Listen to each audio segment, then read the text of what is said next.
أعوذ بالله من الشيطان الرجيم. بسم الله الرحمن الرحيم. وكم من ملك في السماوات لا تغني شفاعتهم شيئا إلا من بعد أن يأذن الله لمن يشاء ويرضى. إن الذين لا يؤمنون بالآخرة ليسمون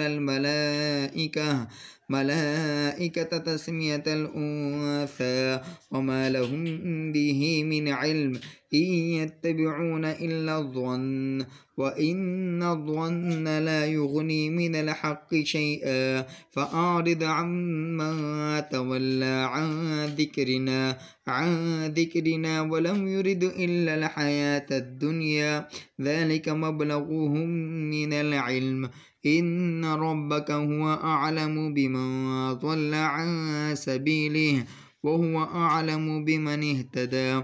ولله ما في السماوات وما في الأرض ليجزي الذين أساءوا بما عملوا ويجزي الذين أحسنوا بالحسنى.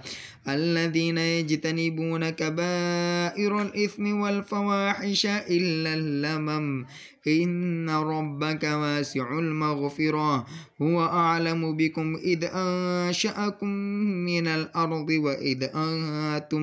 وإذ أنتم أجنة في بطون أمهاتكم فلا تزكوا أنفسكم هو أعلم بمن اتقى. أفرأيت الذي تولى وأعطى قليلا وأكدى أعنده علم الغيب فهو يرى أم لم ينبأ بما في صحف موسى وإبراهيم الذي وفى ألا تزر وازرة وزر أخرى وأن ليس للإنسان إلا ما سعى وأن سعيه سوف يرى ثم يجزاه الجزاء الأوفى وأن إلى ربك المنتهى وأنه هو أضحك وأبكى وأنه هو أمات وأحيا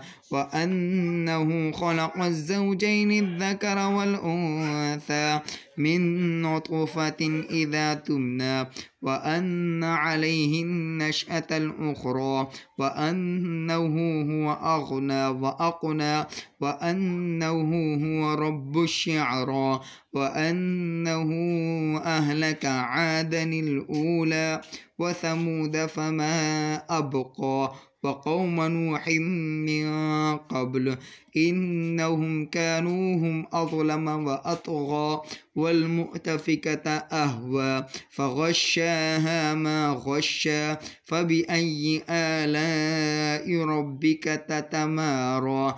هذا نذير من النذر الأولى أزفت الآزفة ليس لها من دون الله كاشفة أفمن هذا الحديث تعجبون وتضحكون ولا تبكون وأنتم سامدون فاسجدوا لله واعبدوه. صدق الله العظيم.